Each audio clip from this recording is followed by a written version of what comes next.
We will have two speakers today, including Sergeant Randy Stewart. We are here to discuss the arrest of two individuals that were part of a large string of crimes, not only here in Glendale, but some of the neighboring cities. Those are the two individuals that we have taped on the wall behind you. Once again, we will be sending out those photos, video to all of your desks following this press conference. And with that, I have Sergeant Randy Stewart. All right. Just to me, the spelling, it's Randystewart. And this is one of the cases that detectives worked on. It's very in-depth. And usually, if we do a presentation, I can present the case, but this one's very in-depth, which is why we brought in Detective Coyle for any more in-depth questions about it. This case really started in about January to April of 2023. And it involved the type of burglaries that we don't often see, and that's cat burglar style burglaries where they're breaking in the middle of the night while people are sleeping. And obviously with this type of case, they kind of sneak into the house, they take some items, they sneak out, people aren't really even sure what happened. Some of these cases involved doors that were not even forced, or windows that were unlocked, dog doors. And the things that they were usually looking for were like small things like purses, credit cards, wallets, keys, and gaming consoles. Fortunately, through the investigation, we did start developing some video of some of the things that the suspects were doing, and the detectives were able to start putting some of these cases together. So I'm going to share some. There's quite a few, but they're very short videos. This mouse is a little bit lagging, so I'm going to do the best I can with this. It's going to see the suspects were breaking, usually coming through the backyards into the back of the house. And here you can see them actually pointing out the camera as they go by. Kind of shows you that they really didn't care very much. There's a dog door down here. You can't really see it, but they're trying to get at the dog door. They're testing the door on this particular home. And I'm going to show you another video with this same particular burglary.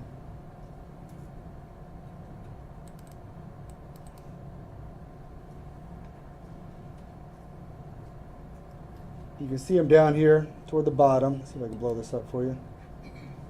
Trying to break in through that dog door, right? Dog door.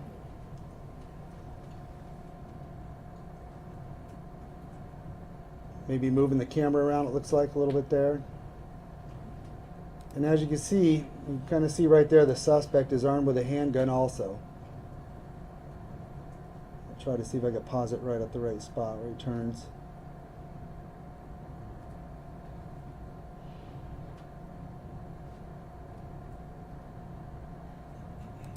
I think that was it.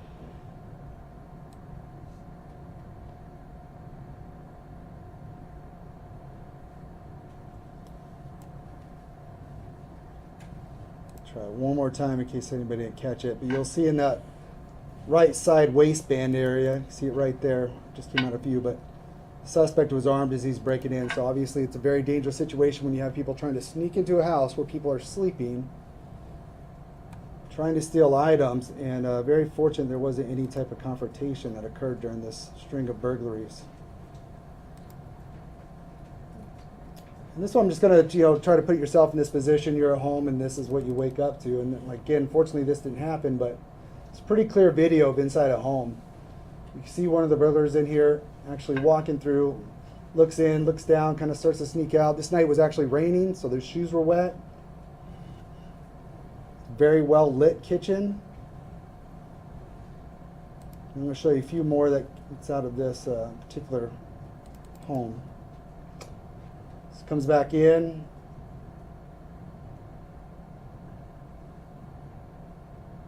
I can tell you in this case there was family that was sleeping right upstairs that actually ends up coming out shortly after this.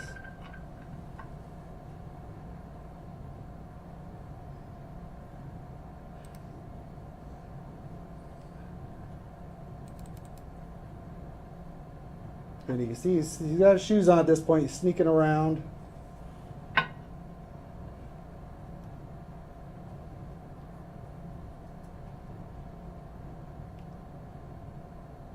Gonna walk out with the purse.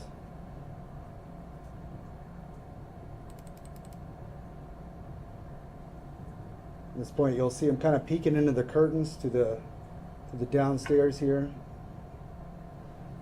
Again, we've seen a lot of burglaries, but this is very, very brazen. I mean, this is something you just usually don't see, and I know Detective Coyle will talk about it. He's been doing these type cases for a long time.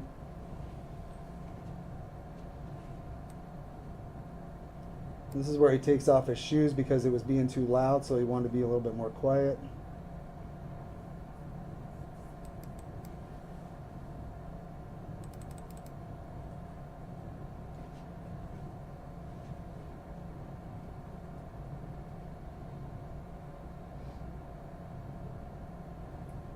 And this is where he's actually going to slide open that curtain to take a bigger look. Yeah, very, very risky for him getting caught, but obviously he didn't really care.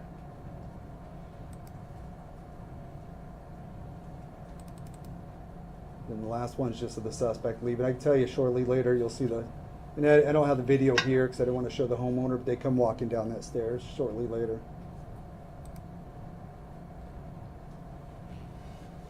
This led on again investigation. I think it was about March we started picking up on it, and Detective Coyle will talk more about it. But they eventually caught up to the suspects, and what really helped them was that video. Helped them identify the vehicle, which led them to the suspect. So this kind of bring awareness, hopefully, to people at home. One thing's very important is a lot of these homes that they were breaking into weren't necessarily locked. So always keep your home locked at night when you're sleeping. Keep your windows locked. If you have dog doors, be mindful because that's a lot of times where the burglars can get through is those dog doors. If you have a way to shut those at night. And then other few tips about as far as alarms. Obviously very helpful to have alarms on if you have them. Not everybody has access to those. And then again, the video tells you a lot about what happened that you may not know about. And it also helps the investigators try to investigate the case, figure out, and again, video was something that helped out dramatically in this case. Fortunately, detectives were able to figure out who it was, and we have the two suspects over here, Joseph Sosa and Demaria Das. They were arrested on April 24th, and they were found in possessions of handguns. Each of them were in possession of handguns, which were stolen, one out of Glendale, one out of Phoenix. They also did a search warrant, located several items of property that were recovered. And then fortunately on May 2nd, 2023, they were also indicted on several charges. Das was indicted on 11 felony charges. And Sosa was charged with 8 felony charges, or indicted. So those charges, which I have listed, range from first-degree burglary, misconduct involving weapons, trafficking in stolen property, theft of credit cards, and fraudulent use of credit cards. Some of the things that they were doing is they were getting these purses, getting the credit cards out. They were going to the QT, making, buying stuff at the convenience stores. They were also going to pawn shops. So I actually have some photos in here that, if you want to go through them, maybe you could discuss those maybe better. But I'll go ahead and leave this up to Detective Coyle to kind of explain a little bit more about the investigation, what led to the arrest. And then if you have any questions about that, then he'd probably be the best one to answer those questions, all right?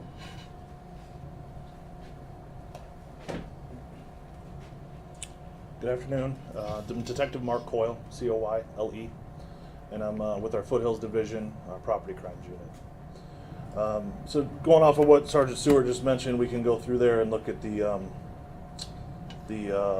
pawn shop image. Is it the last one, Sarge? So this is Mr. Doss leaving a pawn shop near 43rd and Northern back in late March, where he was involved in 2 different transactions involving PlayStation gaming consoles that were removed from a home in North Glendale in mid-March.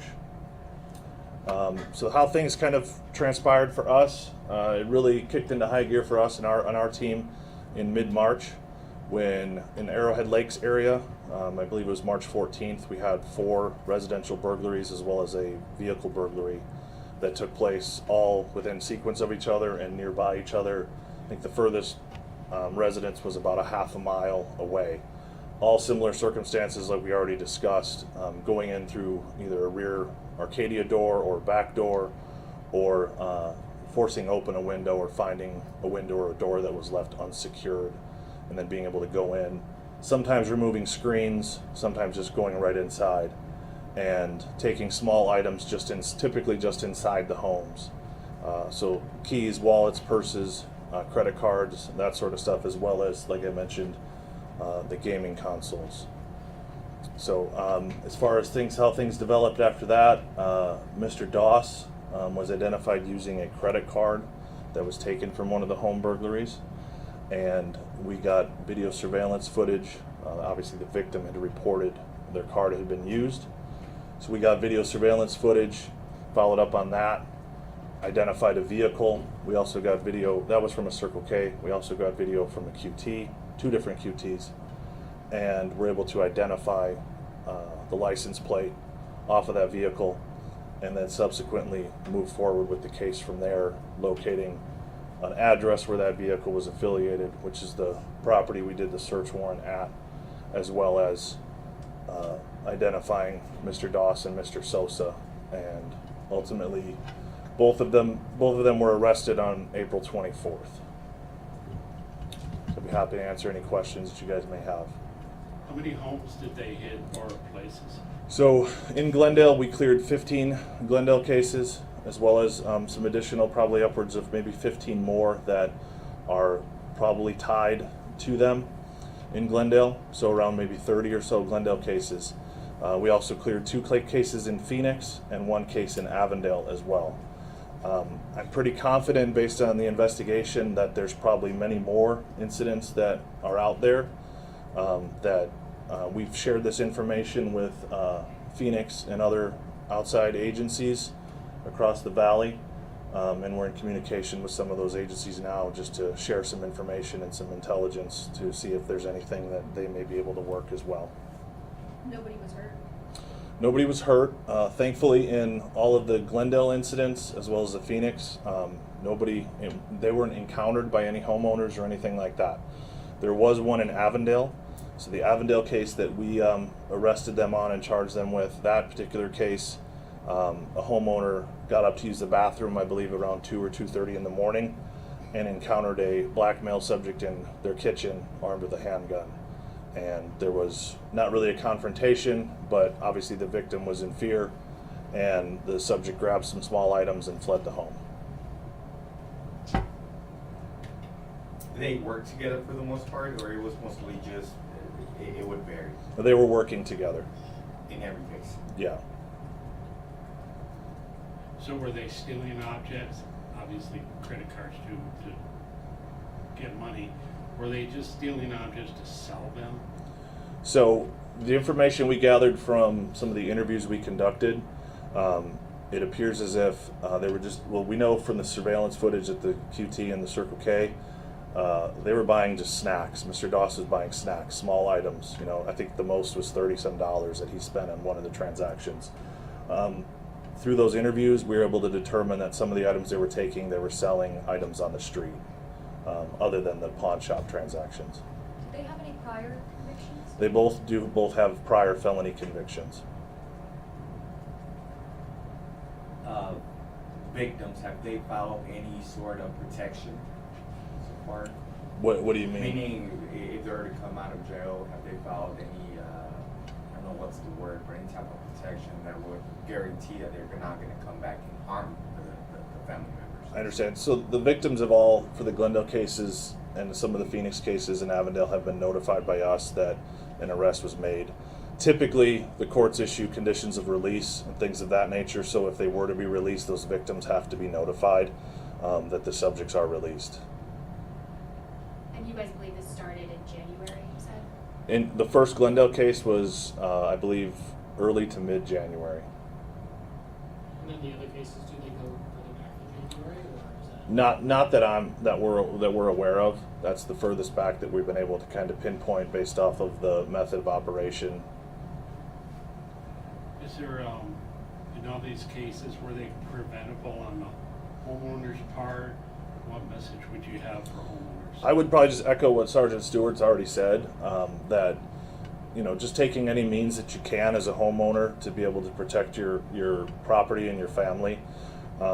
obviously locking doors, windows, that sort of stuff. I will say sometimes when these were taking place, the weather was cooler than it is now. And we had encountered some things where some homeowners had left a window open to enjoy probably the cooler weather, or cracked a back door open, not expecting that something like this, which is very brazen, to take place. So, I think following those guidelines with just protecting the home with locking doors, windows, if you're able to get an alarm or some surveillance system installed, it certainly would be helpful. You mentioned North Glendale. Were there other parts of the city too? Or just So the furthest that we were able to determine their activities involved here in Glendale was around Northern, nowhere south that we were able to identify. But again, as far as all the way up to Arrowhead Lakes near, Thunderbird Mountain, Thunderbird Park. How thankful are you for the support of the Glendale community in catching these guys? Absolutely. We used some techniques that we have to be able to reach out to the community to get additional surveillance footage and that sort of stuff. Those were very helpful. And I personally can attest that calling some of these victims to let them know that these gentlemen were taken into custody, everyone that I called, they were elated that the cases moved forward and we were able to identify these individuals and place them into custody. Were there any victims that weren't aware that these men were in their home because they, took a wallet or something and they just thought they was placed there? Yeah, that's what a lot of it was, honestly. They would wake up and then they'd see a door open. So, for example, the one that was shown earlier with the Mr. Sosa in the kitchen, the homeowner came down the stairs and saw his rear Arcadia door open, and he knew that he had secured it prior to going to bed. So he started looking around, and that's when he saw his wife's purse was gone. Other cases were very similar to that, where one victim had a notification through an app on their car that their car door had opened. That woke them up. They went downstairs to get the keys, couldn't find the keys, couldn't find the purse. Then they found a door or a window that had been open. If someone thinks they're a victim of this, should they contact the department? Since you guys think there's possibly other Yeah, victims out there. certainly they can. They can call our non-emergency 623-930-3000 and let us know, and we'll look into it. The same for any cases, of anybody that's living in another city, another jurisdiction as well.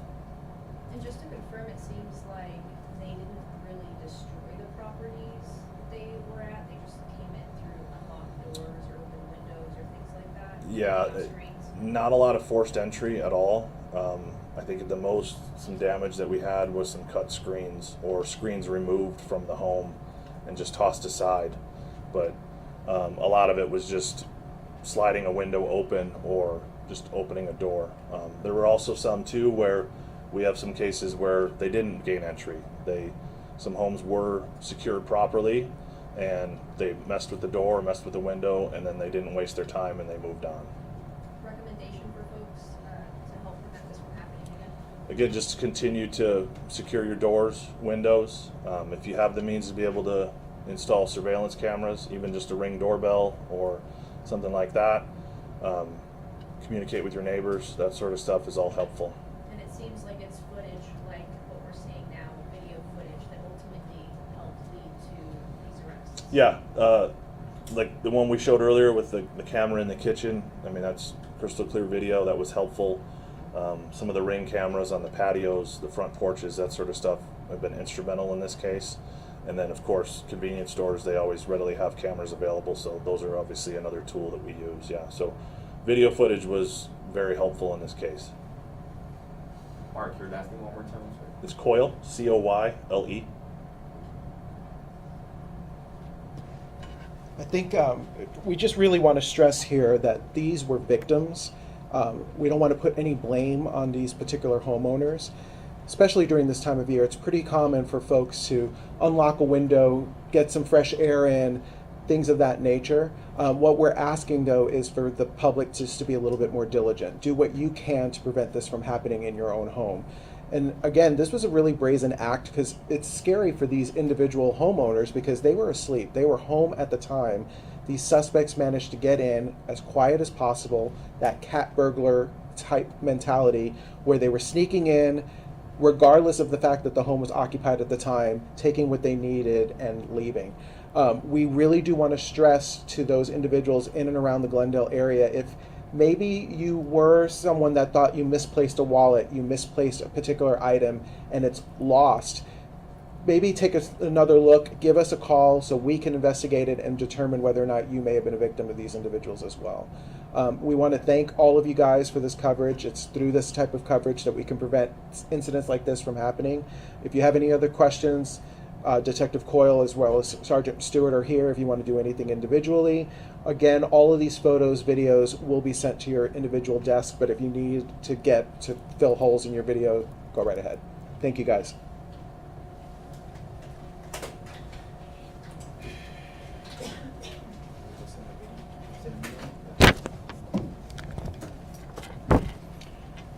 Can you stick around a bit for us in Telemundo? Just